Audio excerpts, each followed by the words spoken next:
Hello दोस्तों, रोचक कथाएं चैनल में आप सभी का स्वागत है। आज मैं आपको जन्माष्टमी पर भगवान श्री कृष्ण की जन्म कथा सुनाने जा रही हूँ। पूरी कथा अवश्य सुने।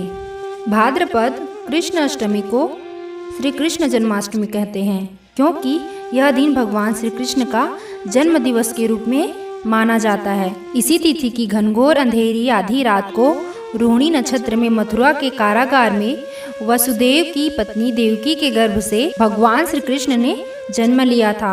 यह तिथि उसी शुभ घड़ी की याद दिलाती है और सारे देश में बड़ी धूमधाम से मनाई जाती है।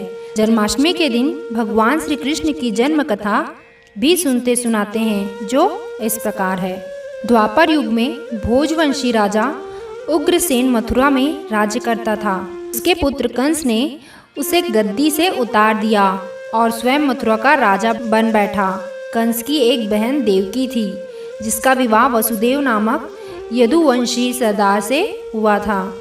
एक समय कंस अपनी बहन देवकी को उसकी ससुराल पहुंचाने जा रहा था। रास्ते में आकाशवाणी हुई, हे कंस, जिस देवकी को तू बड़े प्रेम से ले जा रहा है, उसी में तेरा काल बसता है। इसी के गर्भ से उत्पन्न 8वां बालक तेरा वध करेगा।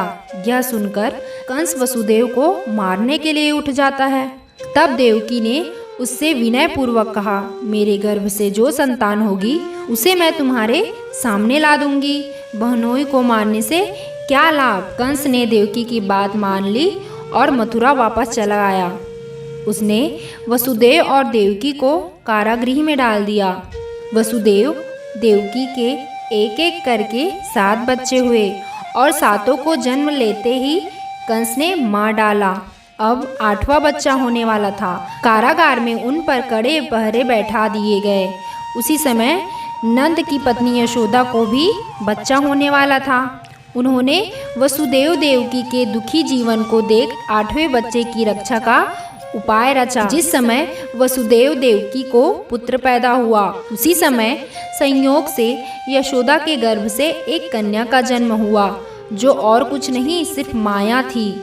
जिस कोठरी में देवकी वसुदेव कैद थे, उसमें अचानक प्रकाश हुआ और उनके सामने शंख चक्र गदा धारण किए चतुर्भुज भगवान प्रकट हुए। दोनों भगवान के चरणों में गिर पड़े। तब भगवान ने उनसे कहा, अब मैं पुनः नवजात शिशु का रूप धारण कर लेता हूँ। तुम मुझे इसी समय अपने मित्र नंद जी के घर वृंदावन में भेज आओ और उनके यहाँ जो कन्या जन्मी है उसे लाकर कंस के हवाले कर दो। इस समय वातावरण अनुकूल नहीं है, फिर भी तुम चिंता न करो। जागते हुए पहरेदार सो जाएंगे, कारागृह के फाटक अपने आप खुल जाएंगे और उफनती अथाह यमुना तुमको पार जाने का मार्ग दे देगी। उसी समय वसुदेव नवजात शिशु रूप श्री कृष्ण को सूप में रखकर कारागृह से निकल पड़े और अथाह यमुना को पार कर नंद जी के घर पहुँचे। वहाँ उन्होंने नवजात शिशु को यशोदा के साथ सुला दिया और कन्या को लेकर मथुरा आ गए। कारागृह के फाटक पूर्ववत बंद हो गए। अब कंस को सूचना मिली कि वसुदेव देवकी को बच्चा पैदा हुआ है। उसने बंदी गृह में जाकर देवकी के हाथ से नवजात कन्या को छीनकर पृथ्वी पर पटक देना चाहा, परंतु वह कन्या आकाश में उड़ गई और वहां से कहा, अरे मूर्ख, मुझे मारने से क्या होगा। तुझे मारने वाला तो वृंदावन में जा पहुंचा है। वह जल्दी ही तुझे तेरे पापों का दंड देगा। तो यह थी श्री कृष्ण की जन्म कथा।